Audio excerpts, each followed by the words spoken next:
Coming up tonight on KREM 2 News at 5, we are learning more about the family of 8 that was killed in Billings, Montana, and the suspected shooter's ties to Eastern Washington. Temperatures are finally on the downward trend, though it will still be warm and breezy tomorrow. I'm tracking a much bigger cool down just in time for the weekend. Finding this place has been kind of a saving grace. Plus, more affordable housing is coming to Spokane Valley. As part of our ongoing Boomtown series, we look at how it will impact the area.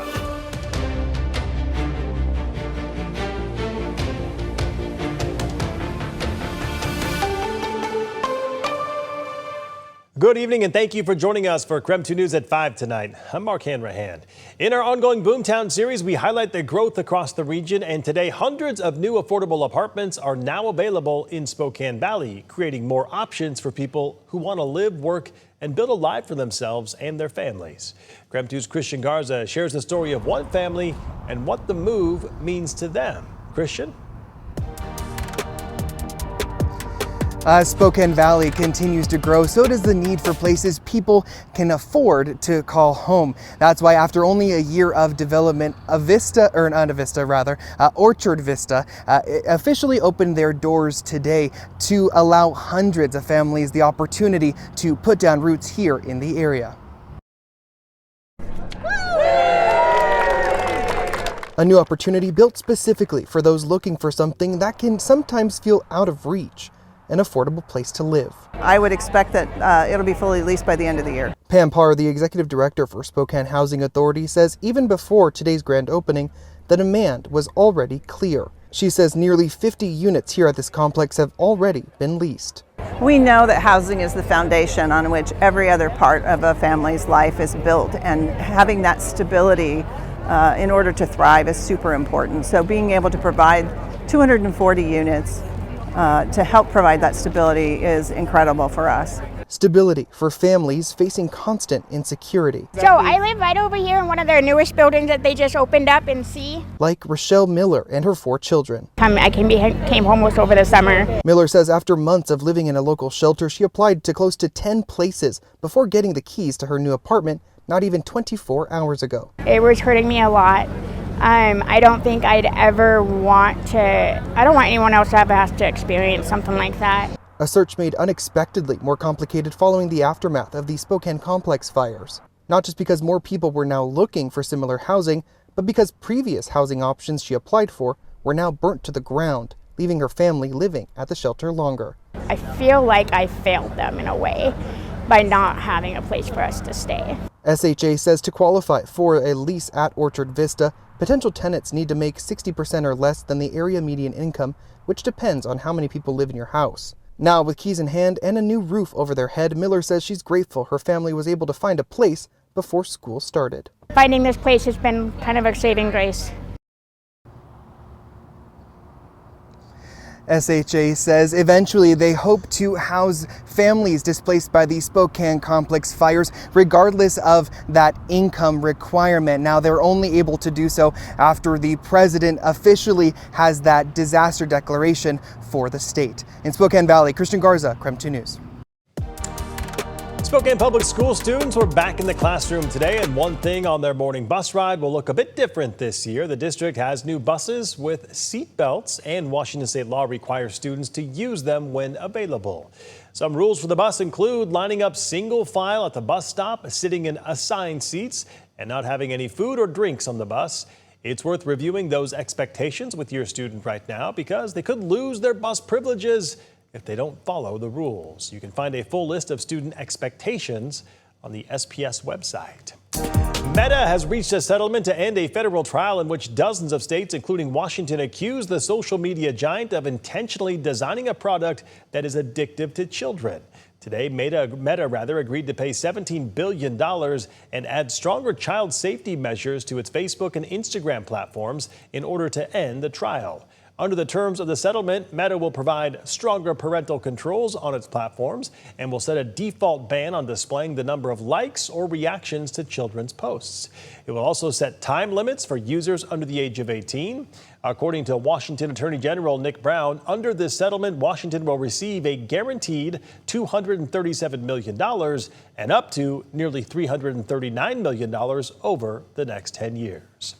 In a statement, AG Brown said, quote, "To the young people of Washington state, this agreement shows that your health and safety is more important than Meta's profits. Now, through the hard work of the state's attorney general across the country, we have delivered a transformative settlement that'll break the compulsive screen use and allow kids across our state to live healthier lives," end quote. All right, let's get our first check of the forecast at 5 o'clock with meteorologist Michelle Boss joining us in the Outdoor Weather Center. Michelle, another toasty day today, but cooler temperatures are heading our way. Yeah, that is something that a lot of folks are going to be pretty excited to hear. It looks like we are really going to turn a corner with our weather starting this weekend and starting to see more of those 70s and a lot less of the 90s. But we do have to deal with the hot weather today. Coeur d'Alene just cooled down in the last hour below 90 degrees, but they were in the low 90s today. It's still 90 in Spokane, low to mid 90s up north, low 90s across central Washington, and 93 in Lewiston, the Palouse. A little bit cooler there in the middle and upper 80s, but you might have heard a little bit of a breeze in my microphone just a few seconds ago. It's kind of a breezy day out there. We've had gusts up around 20, so hot, dry, and breezy, continuing to look at elevated fire weather concerns. But red flag warnings in effect tomorrow for the Okanagan Valley, windy and dry, a lot of what we've seen this past season, and red flag warning for the Idaho, Palouse, Snake River Valley. That expires at 7 o'clock tonight. Otherwise, we do have some cloud cover moving in overnight and early tomorrow morning. That'll be gone by tomorrow afternoon. Otherwise, pretty toasty evening with temperatures holding in the upper 80s, but we are on that downward temperature trend, mid 80s tomorrow and breezy 70s for Friday. And it does look like lower 70s for the entire weekend. All right, sounds good, Michelle. 2 court hearings have been set for the man who killed 4 University of Idaho students. Brian Kohberger has been in prison since the 2022 deadly stabbings. According to court records, Kohberger wants to withdraw his guilty plea. The 31-year-old claims that he took that plea based on threats, false promises, and wrong information. A judge has now scheduled a status conference for June 3rd of 2027, and an evidentiary hearing will be held 2 weeks after that. We are learning new information about a man killing 8 of his family members, including 4 children, during a Sunday dinner in their home in Billings, Montana. KREM 2's Connor McAvoy tells us what we know at this hour. Connor? We confirmed the suspect, Alan Smith, attended Eastern Washington University and graduated with a bachelor's degree in 2020. The Associated Press reports the 8 victims represented 4 generations of a blended family, ranging from a great-grandmother in her 90s to a 7-year-old girl. Now, police responded to the home outside Billings Sunday night after reports of gunshots. The house then caught fire and burned to its foundation, complicating the investigation. Today, the victims have all been identified. They include 39-year-old Megan Jacari, her children, 13-year-old Owen Ireland, and 7-year-old Chloe Ireland. Her stepchildren, 15-year-old Landon Jacari and 12-year-old Charlotte Jacari, were also killed. The other victims were 73-year-old Dana Smith, 72-year-old Barb Smith, and 92-year-old Evelyn Smith. Charlotte Jacari was the 12-year-old who family members say called 911 and tried to save her family. Smith also died from shooting and killing himself. This is a tragic loss. I keep using the word tragic this week, but I don't think tragic is a strong enough word for this. It's worse than that. A family has been devastated and may never recover.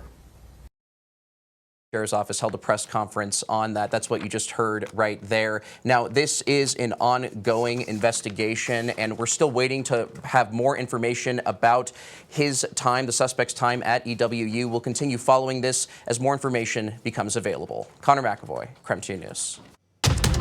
Still ahead tonight as one woman and her family recover from the Spokane area fires. Tonight, she is reminding people why it's important to be patient with fire victims.